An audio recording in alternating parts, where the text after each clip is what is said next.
What happens when a child has two parents that won't protect them? March 6, 2020, police in Baxter County, Arkansas, arrested 35-year-old Bradley Uren and his wife, Jennifer Uren, who was 36 years old. Bradley was arrested and charged with 3 counts of rape. So when Bradley was arrested, the victims were Bradley's children, who were around 10 and 12 years old at the time of his arrest. The 2 victims told police that Bradley had assaulted them in certain ways. The victims also told police that their mother, Jennifer, knew about the abuse because they had told their mother about the abuse. And after telling their mother about the abuse, she did absolutely nothing. When she was first arrested, Jennifer denied having any knowledge that her children were being abused by their father, but she later admitted that they had told her of the abuse and she just chose to do nothing about it.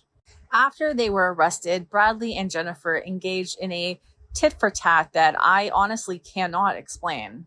They each tried to obtain orders of protection from the other. Jennifer claimed that Bradley had hit her several times and had tried to break her arm. She claimed that Bradley had threatened her life and the lives of her 3 children. She also claimed that Bradley had peepholes throughout the home where he would watch her and their children. For his part, Bradley claimed that Jennifer had tried to sell one of their children to a relative for $10,000. He also said that Jennifer was trying to, quote unquote, get him out of the picture. Bradley also claimed that Jennifer had friends that were criminals that she was trying to convince to off him. While Jennifer was able to bond out on her charge of permitting child abuse, Bradley, who had much more serious charges, stayed in jail where he continued to get in trouble. He got in multiple fights with other people in the jail, and in July 2023, got in trouble for exposing himself to a female inmate through the bean hole in his cell. He has several new cases pending from incidents within the jail. Also, it's important to note that Bradley Uren was a registered sex offender. Bradley was originally charged in 2005 when he was just 18 years old. He invited a 14-year-old to come to his home.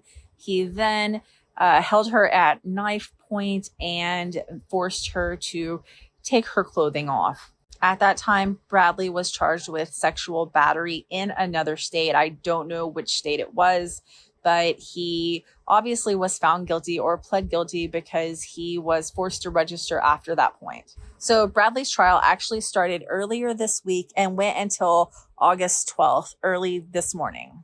From what I read, it was sometime around 2 a.m., and I'm assuming that's when the jurors finished their deliberations. During the trial, it actually came out that Jennifer's older son, Bradley's stepson, actually was told by his sisters what Bradley was doing, and he is the one that reported it to police. One of the victims testified that Jennifer didn't report Bradley because Jennifer was afraid of Bradley. Jennifer testified that Bradley had dislocated her elbow one time and had shot her in the chest with a BB gun. The older victim testified that the abuse started to her when she was in the 3rd grade and that she knew it was wrong and that she told her brother because she got tired of enduring the abuse. One of the victims also testified that Bradley told them that the reason he was doing this was so that they would know how to treat a man. So a Baxter County jury found Bradley Uren guilty of 3 counts of rape, and he was sentenced to 120 years in the Arkansas Department of Correction. This almost guarantees that Bradley Uren will have no more victims, at least outside of prison. Jennifer's charges are still pending, and honestly, I hope that the state doesn't drop the charges or doesn't take it easy on her, because Jennifer was told what happened and she allowed the abuse to continue. Those children trusted Jennifer enough to tell her the truth and trusted that she would help them. And she failed them. She failed her own children. Bradley Uren's parental rights were actually terminated, and I believe that the children are in a new home with people who love them and will protect them. One of them actually testified that they were happy in their new home and they don't want to go back to where they were living. Just keep these children in your thoughts and prayers as they continue their healing process. It cannot be easy.